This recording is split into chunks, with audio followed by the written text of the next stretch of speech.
Salmo 91, si se pone de pie en reverencia a la palabra del Señor.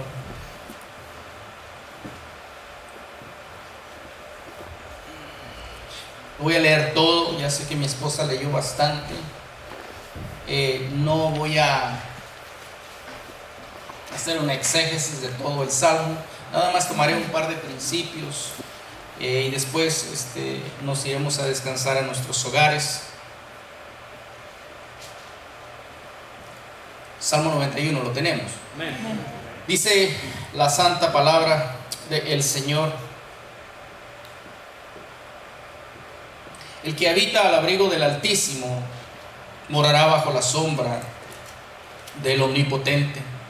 Diré yo a Jehová, esperanza mía y castillo mío, mi Dios en quien confiaré.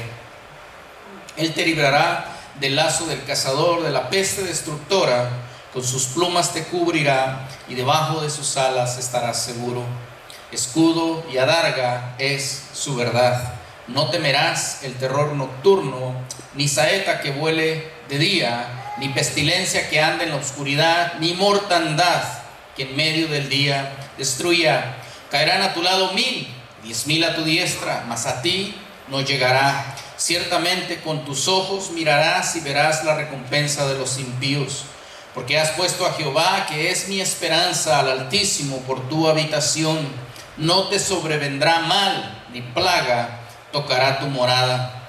Pues a sus ángeles mandará acerca de ti que te guarden en todos tus caminos. En las manos te llevarán para que tu pie no tropiece en piedra. Sobre el león y el aspid pisarás, y hollarás al cachorro de león y al dragón. Por cuanto en mí ha puesto su amor, yo también lo libraré, le pondré en alto, por cuanto ha conocido mi nombre. Me invocará y yo le responderé, con él estaré yo en la angustia. Lo liberaré y le glorificaré, lo saciaré de larga vida y le mostraré mi salvación. Amén. Dale palmas al Señor, toma su asiento. Aleluya. En este tiempo de dificultad, sería bonito que memorizara este salmo y usted lo repitiera de día y de noche, ahí en su casa, en su trabajo, para que la palabra de Dios se haga rema en su espíritu. Hermano, se me olvidaron los anuncios, ahorita le paso al final del servicio, y también a la hermana. ¿Tomaron la decisión, hermano? ¿Sí se va a hacer? No. Ok. Entonces, a usted le paso, hacemos el anuncio al final. Discúlpeme, brother. Me metí ahí en este asunto. Amén. Le decía yo que es bueno que la iglesia entienda, pero no solamente de una manera religiosa, ni tampoco de una manera litúrgica, este salmo. Yo quiero que entienda de que la palabra de Dios son las promesas de Dios. Y también quiero que entienda que si alguna persona le pregunta a usted: oye, ¿y en esa iglesia qué hacen? Cuando tú estás en problema, cuando está pasando esto, cuando aquello, y nos pregunta qué hacemos, lo que usted y yo tenemos que contestar es simple y sencillamente una cosa: hablamos. Eso es todo lo que venimos a hacer aquí. Yo vengo y hablo. El problema o la bendición es no que hablemos, sino qué es lo que estamos hablando. Entonces, si estamos pasando por dificultad, lo que tenemos nosotros es algo que decirle a la gente. Y eso que tenemos que decirle no son mis experiencias personales, ni tampoco son lo que está de moda, ni lo que se está haciendo en otros entornos de la iglesia del Señor, universalmente hablando. Si lo que nosotros tenemos para darle a la gente, para solucionar las cosas, es simple y sencillamente una palabra, porque la palabra de Dios es poderosa.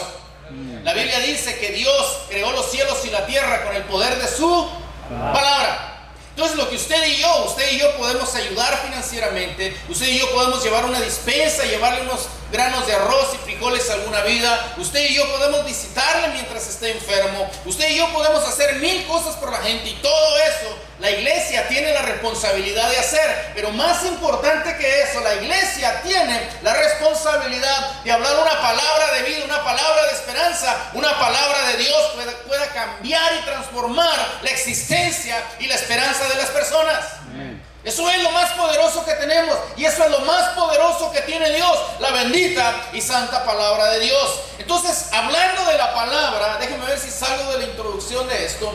Es lo más poderoso que tenemos, es lo único que hacemos aquí, enseñar lo que dice Dios a través de su palabra, pero tenemos que entender de que no podemos ni memorizarla, ni disertarla de una manera religiosa, solamente para entretenernos, y que entre por un oído, como se dice coloquialmente, y salga por el otro oído, y apenas crucemos las puertas de este santuario y nos olvidemos de lo que dijimos, de lo que aprendimos o de lo que se habló, porque la palabra de Dios es viva, es eficaz y es más cortante que una espada de dos filos.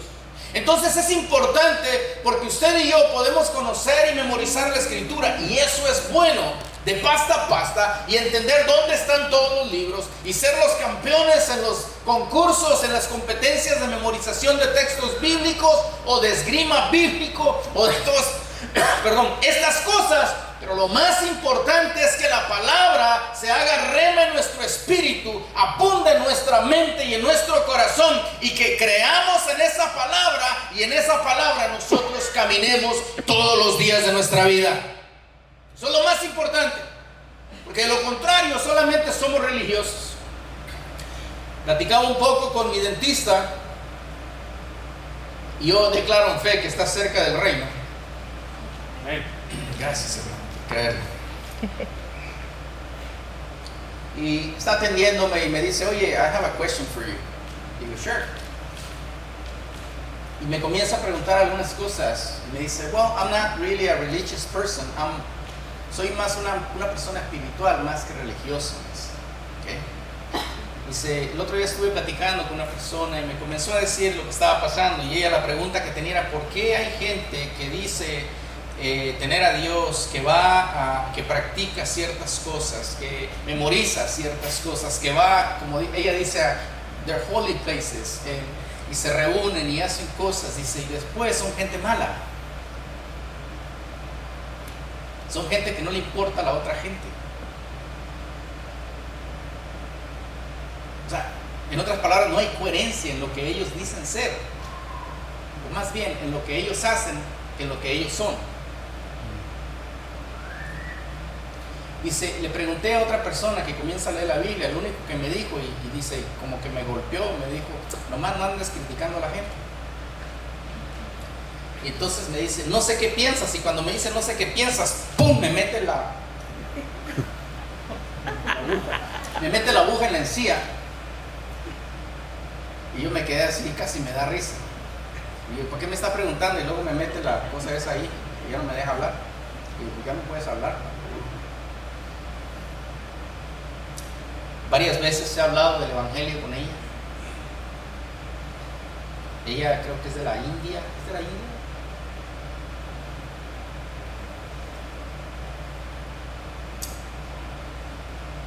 Una cosa es ser religioso, una cosa es atender cultos, una cosa es ser parte de una organización, una cosa es asistir a esos lugares, y otra muy diferente es tener un pacto con el Dios vivo, el Dios de la Biblia.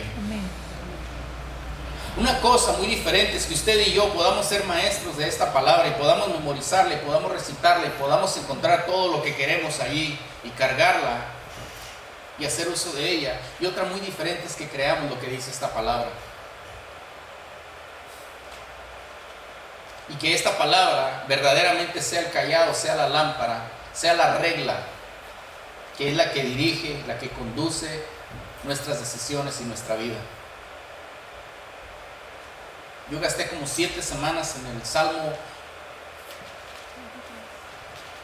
23, Jehová es mi pastor, para tratar de explicarle, aquí yo quiero que entienda algo, no importa qué tan bueno sea el maestro, la maestra, el predicador, la predicadora, nadie puede enseñar de tal forma que la gente pueda entender la palabra. Es para que enseñe. El Espíritu Santo tiene que revelar esa palabra en el corazón y en la mente de la gente. Es una revelación. Dios no puede ser conocido por datos históricos ni por información. Dios tiene que ser revelado a la vida de las personas a través del Espíritu Santo. Esa es la gran diferencia. Entonces, ojalá y no haya gente que se le suba la cabecita de que son tremendos maestros y maestras y predicadores y predicadoras.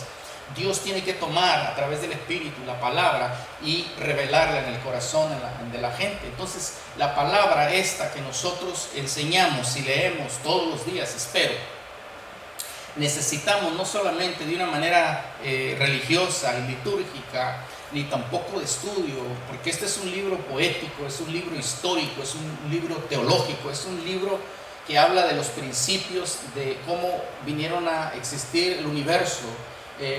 Este libro habla de profecía, este libro habla de cosas científicas, este libro habla de unas cosas, amado, que los científicos están entrando para descubrir un montón de cosas que han estado allí por miles de años. Pero este también es el libro maravilloso de la palabra de Dios, que es capaz de transformar, de sanar, de liberar y de llevarnos a una conexión y una relación íntima con el Dios del universo a través de su Hijo Jesucristo. Amén. Pero hay una diferencia muy grande. Nosotros tenemos que edificar nuestra vida, nuestra familia, nuestra casa, nuestro matrimonio en la roca que es Cristo. Cristo, el verbo de vida. Cristo es la palabra también. Esta es la palabra de vida. Amén. Entonces necesitamos estar convencidos de que esta palabra, primero, es la palabra de Dios, segundo, es la que va a regir nuestra vida y que la creemos y decimos: Jehová es mi pastor, nada me faltará. Entonces tenemos que estar convencidos de que nada nos va a faltar. Y no es porque seas tremendo trabajador o tremendo administrador, que todos deberíamos de ser tremendos trabajadores y tremendos administradores.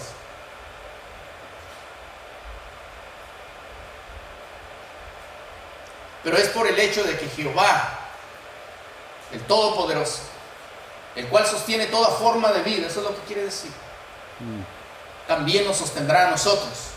Y porque Él es nuestro pastor, nada nos va a faltar. Por eso oraba de esa manera ahorita, porque a lo mejor usted no alcanzó frijol ni...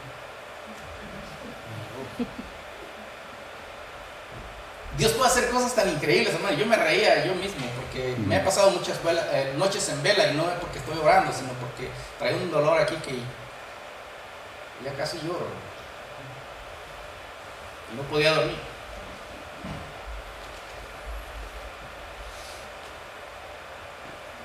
Y yo me reía a mí mismo, yo pensaba: ese Señor de la gloria, tú puedes hacer tantas cosas que hasta puedes hacer que tus hijos y hasta nosotros mismos comamos hasta menos. Le da risa, ¿va? Que tú multipliques las cosas, que tú hagas algo con nosotros. Pero tenemos que estar convencidos de esta palabra, tenemos que estar convencidos de que esta es la palabra verdadera de Dios que ha sido revelada en nuestra vida y que por ella nosotros caminamos, y no por las noticias, y no por los virus, y no por los gobiernos, y no por lo que diga la gente, y no por lo que digan de mí, sino por lo que dice Dios y las promesas que Él tiene para mi vida. Entonces esa palabra se hace rema y se hace realidad en nuestras vidas. Entonces el temor que algunos de ustedes aún han manifestado en sus ojos, en sus miradas, en sus actitudes y en sus comentarios, se va a ir, porque Dios estará sobre tu vida. Porque entenderás que no importa lo que suceda alrededor tuyo, aún puedes ser contagiado, pero estás en el hueco de la mano de Dios. ¿Cuándo hacemos esta palabra una realidad?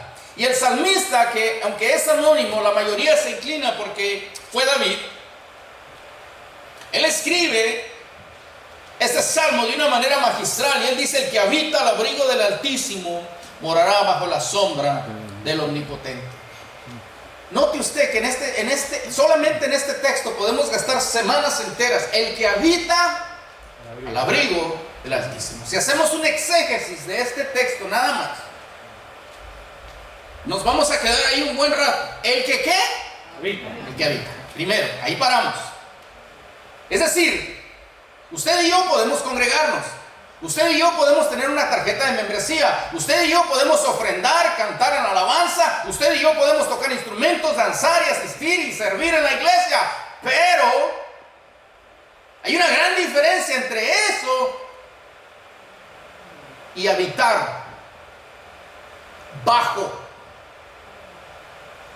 la sombra del Altísimo. ¿Está conmigo?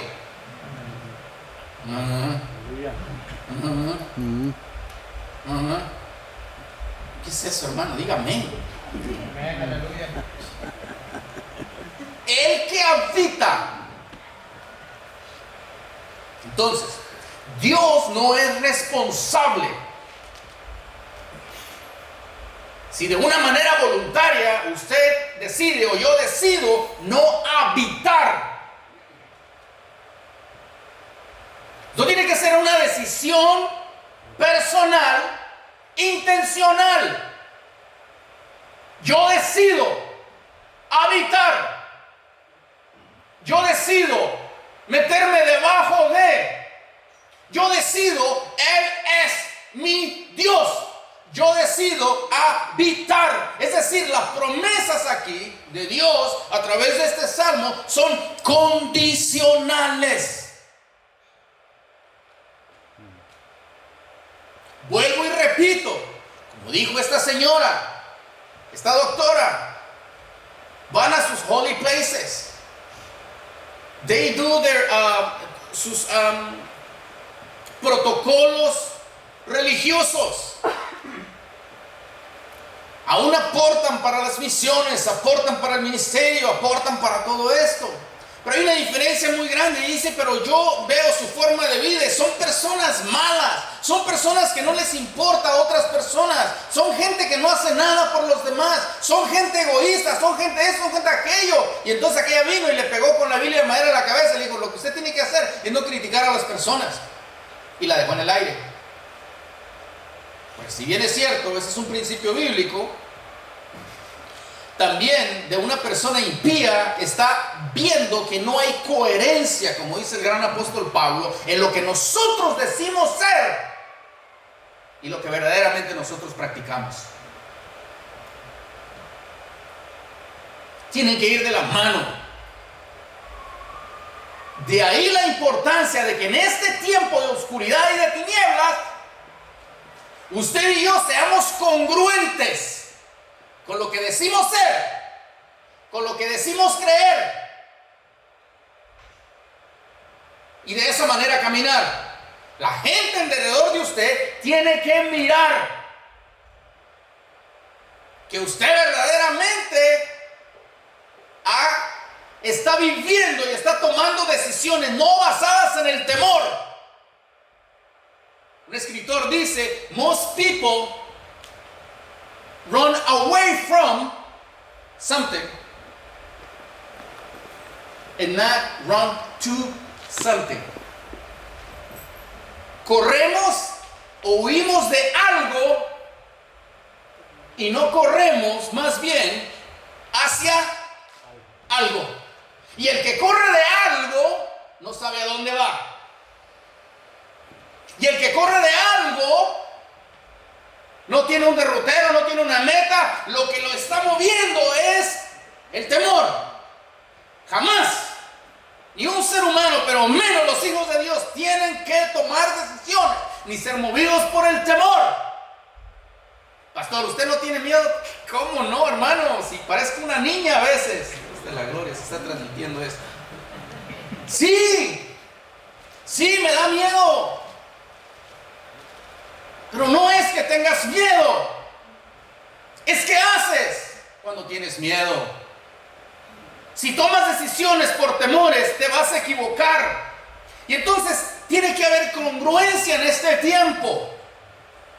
Si decimos que somos hijos de Dios y confiamos en un Dios vivo, entonces esta pandemia no va a amordazarnos, no va a acobardarnos, no va a mover nuestras decisiones. No huyas de algo, corre hacia algo.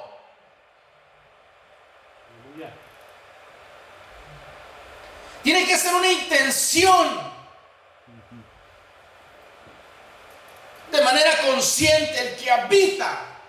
Usted decidió, yo decidí meterme debajo del abrigo del Altísimo. Solamente los que deciden hacer eso, Dios es responsable de abrigarlos, protegerlos y tenerlos bajo sus alas. Solamente el que habita. ¿Usted habita?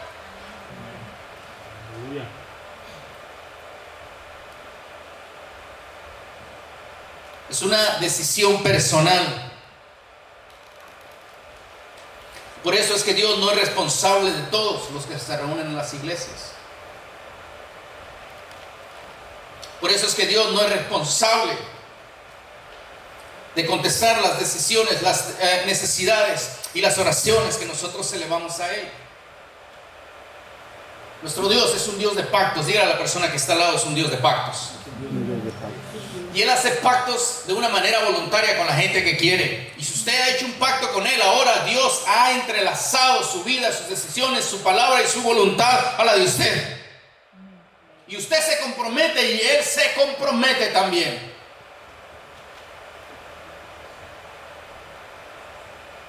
Es un Dios de pactos. Entonces usted decide habitar bajo el abrigo del Altísimo. Y dice que el que habita el abrigo del Altísimo morará bajo la sombra del Omnipotente. Es decir, usted y yo que hemos decidido habitar en ese lugar, ahora vivimos bajo la sombra del Omnipotente. Amén. Estamos debajo de sus alas, estamos protegidos por Él. Note usted pues que primero dice el Altísimo y después dice bajo la sombra de Él, y cambia del omnipotente, por si quedaba alguna duda. Primero utiliza la palabra el Altísimo y ahora morará bajo la sombra de aquel que es todopoderoso. Bajo aquel que es todopoderoso. Pero esto es condicional. Usted y yo tomamos la decisión de hacer un pacto con Dios. Usted y yo decidimos tener una relación con el Padre a través de la vida y el sacrificio del Hijo. Usted y yo decidimos renunciar a todas las cosas para sujetarnos y vivir bajo el amparo del Todopoderoso. Diré yo Jehová, esperanza mía y castillo mío. Para nosotros no tiene mucho sentido estas palabras porque los castillos solamente los conocemos en los cuentos de Disney. Eso más bien es de Europa y del Medio Oriente. Pero un castillo era una fortaleza, un castillo donde vivía la realeza, un castillo era donde era impenetrable y ahí no podía entrar nadie. Eso es lo que es Dios para el salmista. Esperanza mía y castillo mío, mi Dios en quien yo confiaré. Estos son los tiempos cuando confiamos en el Señor. No cuando todo va bien, amado. No cuando todo nos sonríe. No cuando las entradas son importantes en nuestra vida, en nuestra familia.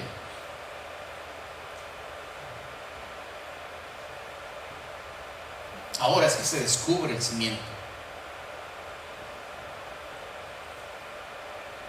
Ahora es que levantamos nuestros ojos y nuestra frente, no en arrogancia, en confianza.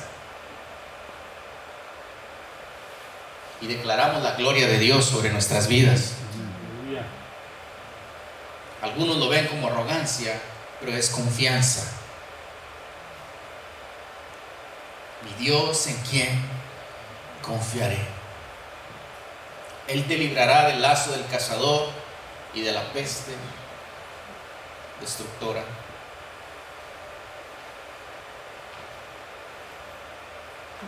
Con sus plumas te cubrirá y debajo de sus alas estarás seguro. Note esta ilustración una y otra vez. El Señor la utilizó. Israel, Israel, Jerusalén, Jerusalén. ¿Cuántas veces quise juntarte, protegerte, como la gallina junta sus huevos? Pero tú no. ¿Qué hiciste? Esta analogía que usa el Señor en una granja aquí en Estados Unidos, una vez se dio que hubo un incendio en la granja y se encontró a la gallina completamente calcinada y debajo de ella estaban sus polluelos, estaban sanos y salvos. Murió protegiéndolos, dio su vida por sus polluelos. No son cosas, ideas locas que se le ocurrieron al Señor nada más, hermano. Esta es palabra de Dios. Amén. con sus plumas te cubrirá y debajo de sus alas estarás seguro. Escudo y adarga es su verdad. No temerás al terror nocturno. ¿Habrá alguien que ha tenido terror nocturno? Es terrible eso.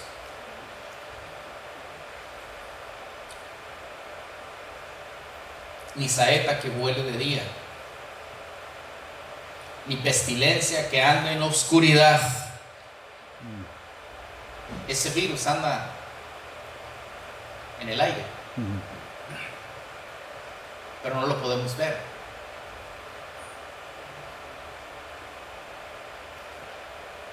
Ni mortandad que en medio del día destruya. Caerán a tu lado 1000 y 10,000 a tu diestra, mas a ti no llegará.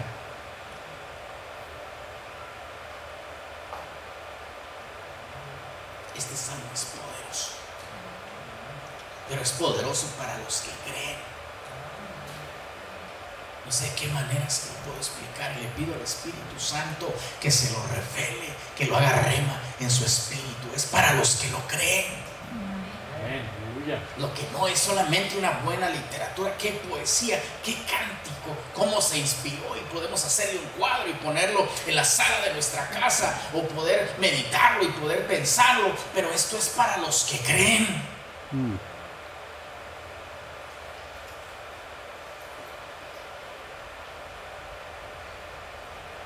Porque has puesto, Jehová, que es mi esperanza, al Altísimo por tu habitación. No te sobrevendrá mal, ni plaga tocará tu morada. Leí la historia de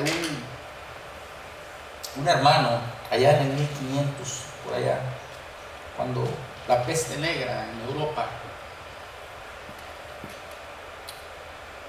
Él era un tipo adinerado, vivía en Londres, y decidió con su familia hacer sus maletas y irse a vivir en una casa de campo que tenía para alejarse de la mortandad que estaba alrededor de él. Y agarró sus maletas y empacó, y dice que iba saliendo iba caminando por el pasillo cuando dos de sus sirvientes estaban platicando, y uno le dice al otro: mira, dice, el amo ya se va a la casa de campo. Parece que su Dios es su Dios de campo y no de la ciudad. Allá lo va a proteger, pero aquí no. Le platicaba yo esto a Nadia. Le dice que iba caminando y se paró. Le impactaron esas palabras de crítica que le estaban haciendo sus amos, sus siervos. Miró a su esposa y regresó las maletas. No estoy diciendo que haga eso. Le estoy contando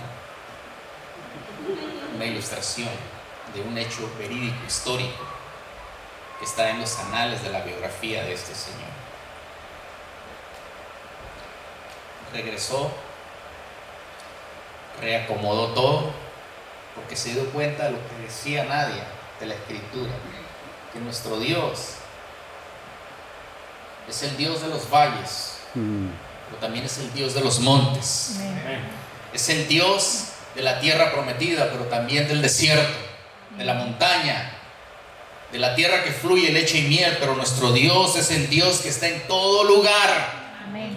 Él es omnipresente. Amén.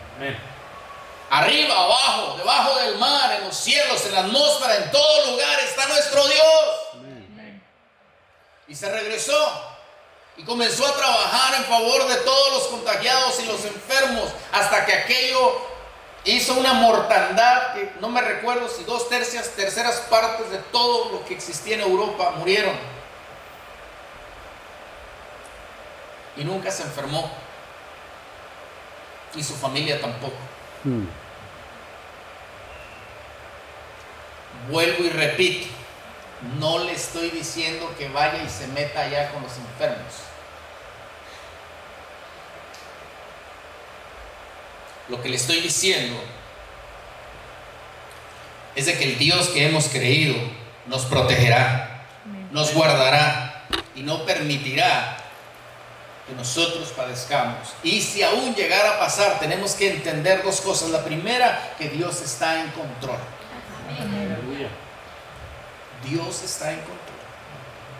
Y segundo, estamos en el hueco de la mano de Dios. Ahí estamos, protegidos. Solamente aquellos que deciden bajarse, escaparse, entonces la protección del Señor no estará, pero por razón de que de una manera voluntaria decidieron irse, escaparse de debajo de las sombras del Omnipotente. Amado hermano, ese es un buen tiempo para la iglesia. Este es un buen tiempo. Amén.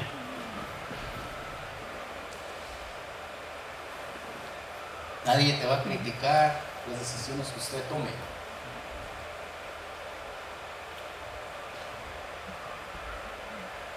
Pero creo que es un buen tiempo para que nuestra luz pueda brillar en medio de las tinieblas. Creo que tenemos una palabra para la gente que está necesitada. Es esta palabra. Pero esta palabra es poderosa para los que creen. Para los que hacen esta palabra suya. Amén. No para los que lo toman de una manera religiosa. Ahí no se manifiesta el poder de Dios. La palabra de Dios es viva. Amén. Tiene vida en sí misma. Yo le decía el otro día, se han escrito millones y millones de libros. Libros de todo tipo. Libros religiosos, libros de espiritualidad, libros de todo tipo. Ninguno dice de sí mismo que es vivo. Ninguno. Solo la Biblia. La palabra de Dios es viva en sí misma. Amén. No necesita a usted ni a mí tampoco. En sí misma es viva y es eficaz. Da resultados. Aleluya. Da resultados.